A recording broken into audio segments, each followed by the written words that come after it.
Hello everyone, welcome back to What Is This Weapon? I'm Jonathan Ferguson, and just before we get started, a little bit of promotional work to get out the way. This is my book from a few years ago now, Thornycroft to SAAT, or as I like to call it, the Big Boys Book of British Bullpups.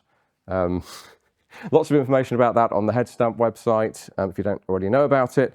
Point is, we've got some more books in stock. I know a few people have been clamouring to get hold of a copy. The best way and the only way to do that is to get it from the Royal Armouries shop. So I've been asked to sign some more copies of this. I'd better get started, sorry, before we get on with the episode.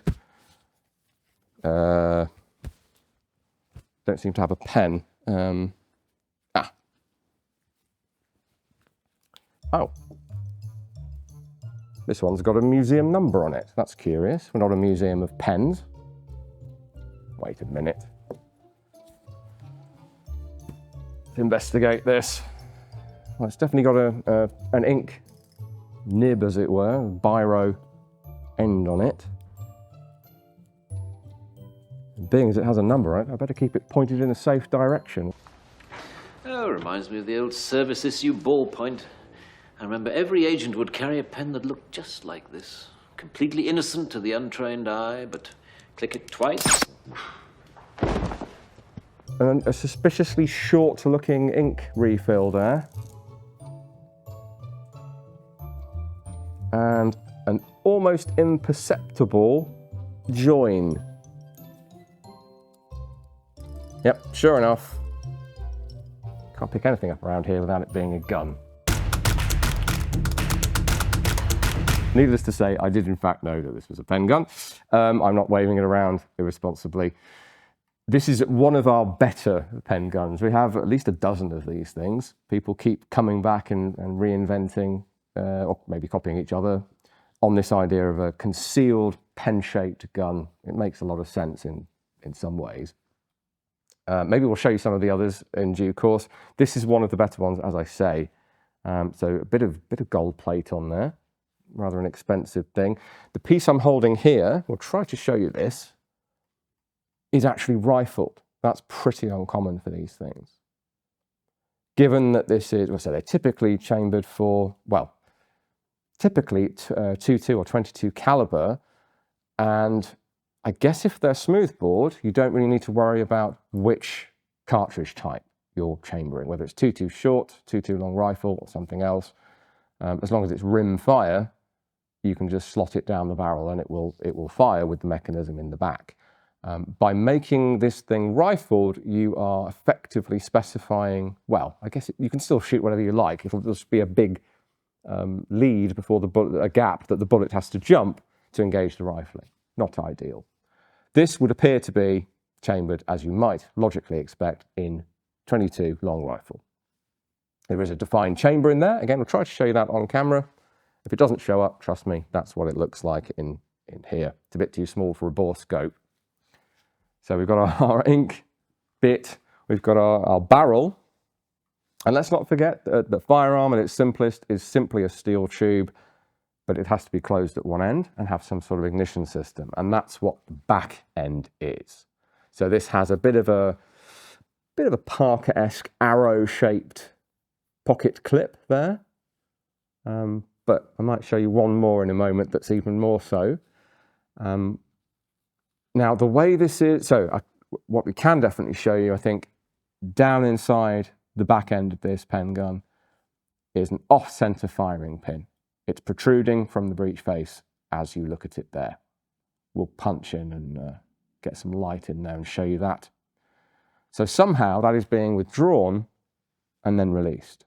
And a bit like an umbrella gun or a cane gun or something, you've got to think about how you're going to do that. Let's put this back together. So I mentioned gold-plated back end.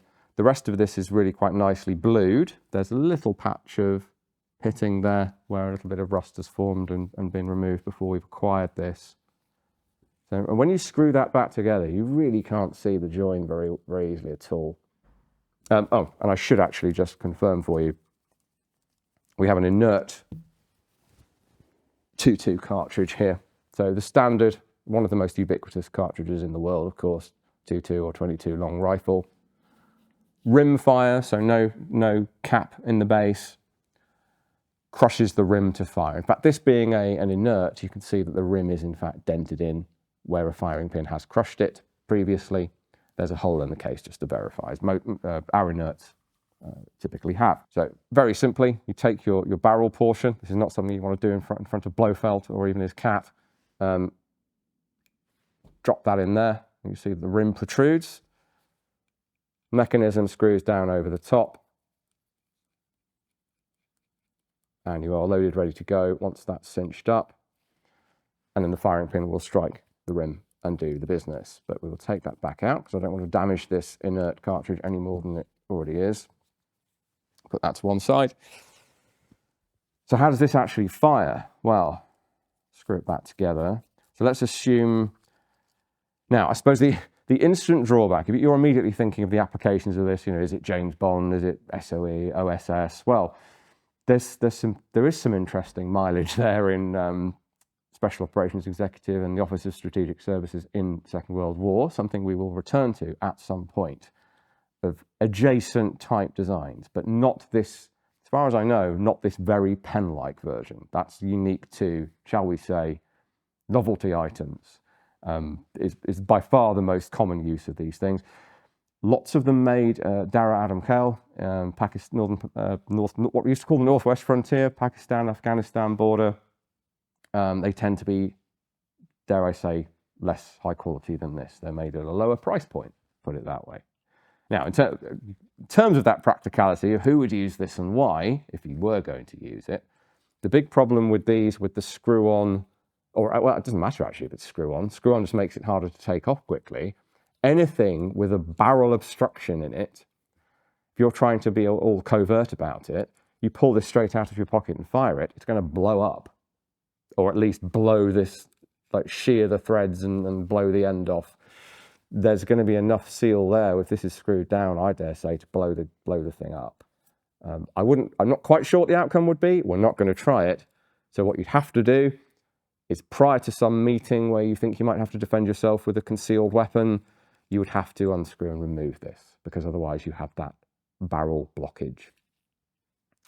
Even if you were to unscrew the insert, and it's nice that this is replaceable, I guess, and screw back on the end, so it still looks like a pen, nice and disguised, you fire this thing, best case, you're going to extrude a little bit of soft lead out of the end of this and probably bulge the heck out of the end, and quite likely not be lethal.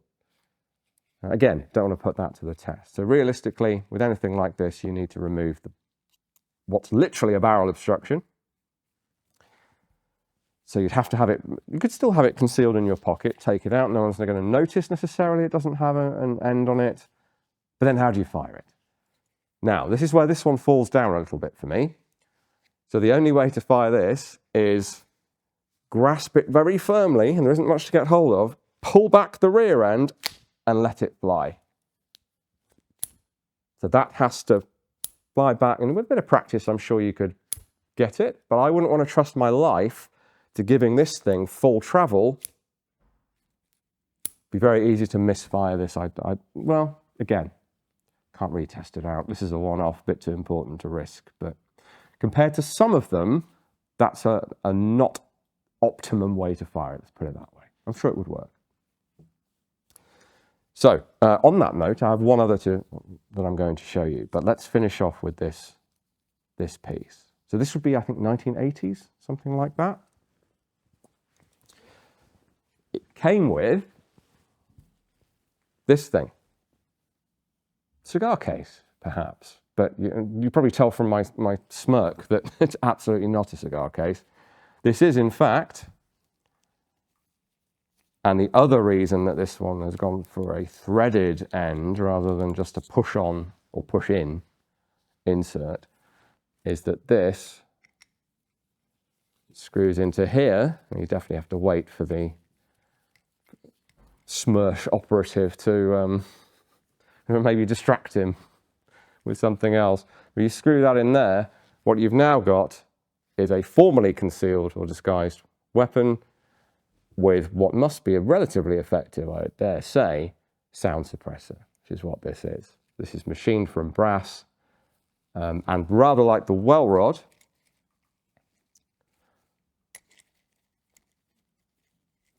it has wipes in it. So making up somewhat for its quite slender internal volume, as it were. Right, so I've just popped out a couple of baffles and wipes, just so that you can get an idea of the construction without me removing the whole thing. It's they don't always go back together quite as you would wish, so we'll just pop out the first two. So quite a thick end cap there. And then we're into just a brass washer. That's quite a thick brass washer. It's not shaped like a baffle, it's just the washer. And then behind that is the first of our wipes. And that is actually, I believe that's leather. Look like rubber from the outside, but I'm fairly certain that these are thin leather washers. And they look like they've been, yes, they've been pre-scored as well, interestingly, which would in theory diminish the effect a little bit.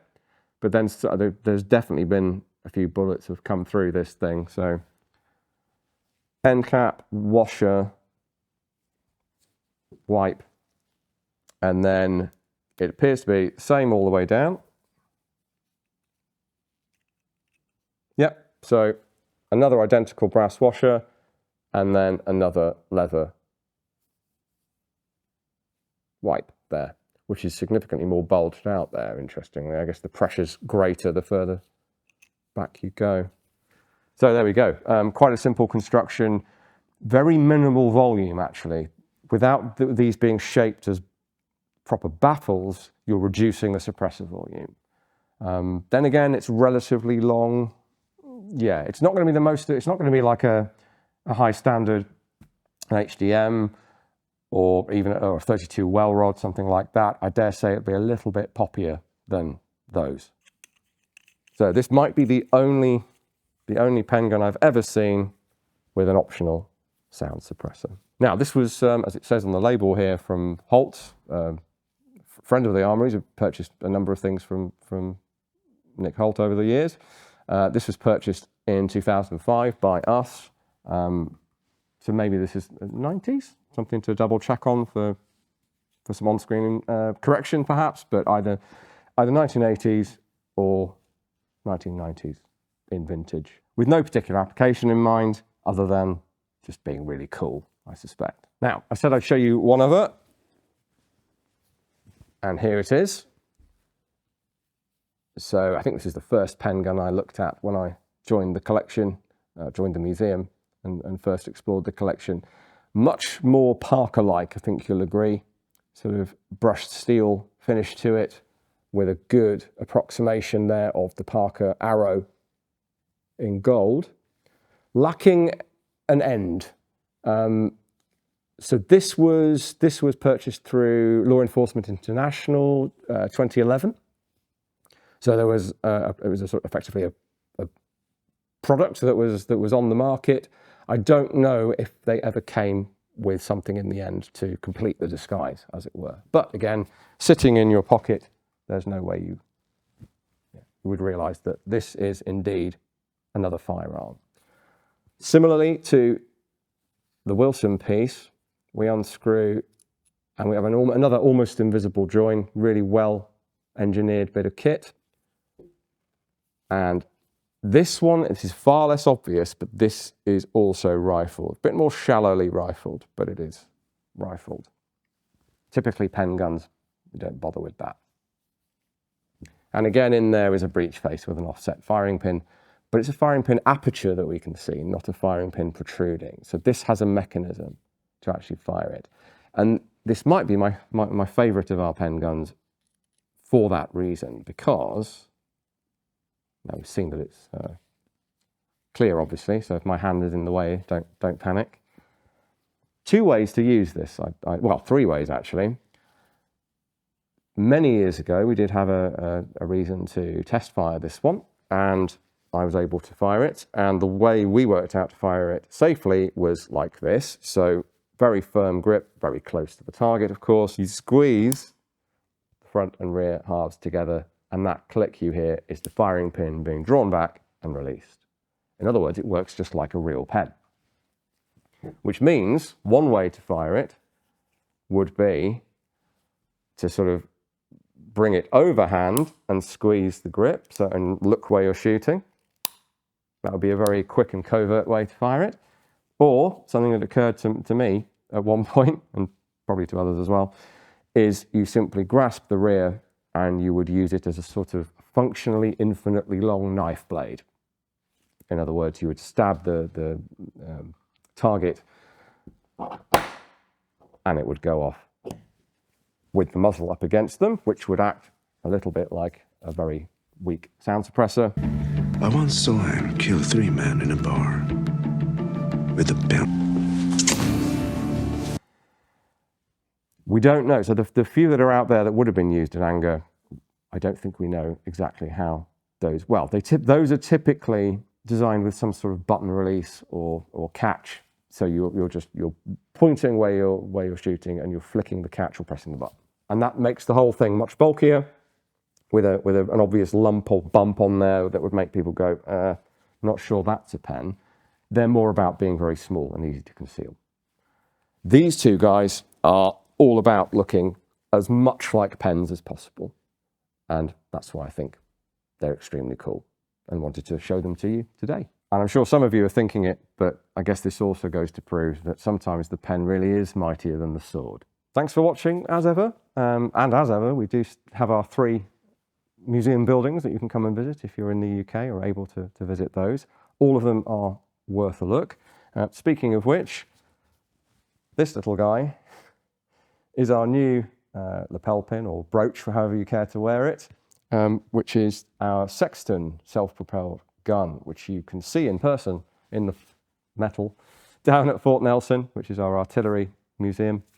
Or buy yourself one of these from the shop. So you'll be able to find the shop on the website, or link will be in the description to that. Please do also check out the History of Weapons and War app to see if that's something you might be interested in. We're over there as well, same content but ad-free, and various other excellent YouTube channels to do with firearms and history are signed up there as well. Some of them have bonus content you can't see on YouTube. It's all ad-free as a paid-for service. If you're into this kind of thing, I strongly recommend checking that out. Otherwise, do the YouTube things, like, subscribe, the bell thing if you want to. We do still have our Gladiators exhibition on as well. So again, if you're able to visit us, check that out. But otherwise, we'll see you here again on What Is This Weapon next week.